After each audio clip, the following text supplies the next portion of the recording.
I dag skal vi blandfræse anlægsfladen her ved grundrøret, så lejerskålen sidder ordentligt her. Og der er det sådan med aluminium, der skal man smøre med sprit. Det gør jeg lige her. Og så sætter man bare fræseren i her opfra. Jeg er selvfølgelig forsigtigt med fræserne, at man ikke ødelægger fræsehovedet.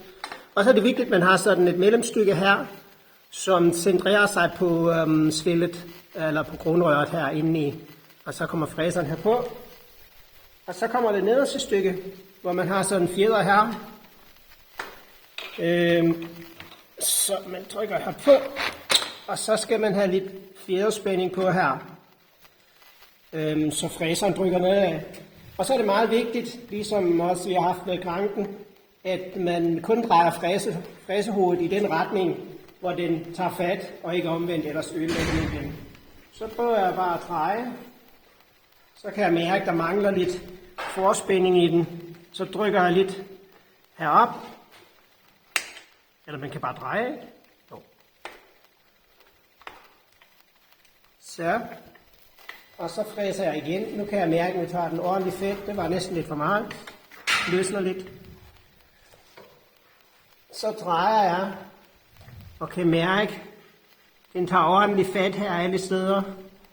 Så jeg går ud fra, at anlægsfladen allerede er ret okay. Så åbner jeg her, mens jeg drejer stadig, så aldrig dreje baglæns.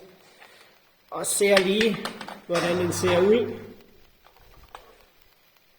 Og kan konstatere, at den er bare perfekt. Trykker herpå, tager den ud, og så har jeg skal jeg bare sørge for, at graten her kommer væk. Så tager jeg sådan en afgrater her, eller man kan også have for eksempel en kniv, hvor man lige sådan kører rundt her, at graten er væk. Ja, det var det. Tak.